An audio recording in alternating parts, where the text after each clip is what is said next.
നമസ്കാരം. Wheelchair, plaster, bandage, പിന്നെ cameraman. അടുത്ത നാടകം തുടങ്ങാനായി. പശ്ചിമ ബംഗാൾ മുഖ്യമന്ത്രി മമതാ ബാനർജിക്ക് ശനിയാഴ്ച ദുർഗാപൂരിൽ ഹെലികോപ്റ്ററിൽ കയറുന്നതിനിടെ പരിക്കേറ്റു. തൃണമൂൽ കോൺഗ്രസ് നേതാവ് ഇരിപ്പിടം പിടിക്കാനൊരുങ്ങുന്നതിനിടെ കാൽ വഴുതി ഹെലികോപ്റ്ററിനുള്ളിൽ വീണാണ് പരിക്ക് പറ്റിയെന്നാണ് കേൾക്കുന്നത്.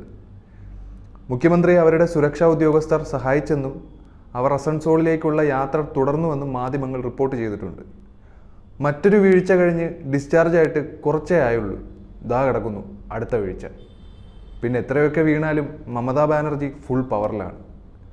തൻ്റെ വീട്ടിൽ വഴുതി വീണ് മമതാ ബാനർജിയുടെ നെറ്റിയിൽ ഗുരുതരമായി പരിക്കേറ്റ് 1 മാസത്തിന് ശേഷമാണ് ഈ സംഭവം നടക്കുന്നത്. ഒരു മുതിർന്ന TMC നേതാവ് പറഞ്ഞത് ഇങ്ങനെയാണ്: മമതയുടെ തല ഒരു ഗ്ലാസ് ഷോക്കേസിൽ ഇടിക്കുകയും ഇത് നെറ്റിയിൽ നിന്നും ആഴത്തിലുള്ള മുറിവിനും ധാരാളം രക്തസ്രാവത്തിനും കാരണമാവുകയും ചെയ്തു. ഇതിനൊക്കെ മുമ്പ് ജനുവരി 24-ന് കിഴക്കൻ ബദ്വാനിലെ പര്യടനത്തിനിടെ ഒരു കാർ അപകടം ഒഴിവാക്കിയതിനെ തുടർന്ന് അവർ നിസാര പരുക്കുകളോടെ രക്ഷപ്പെട്ടിരുന്നു.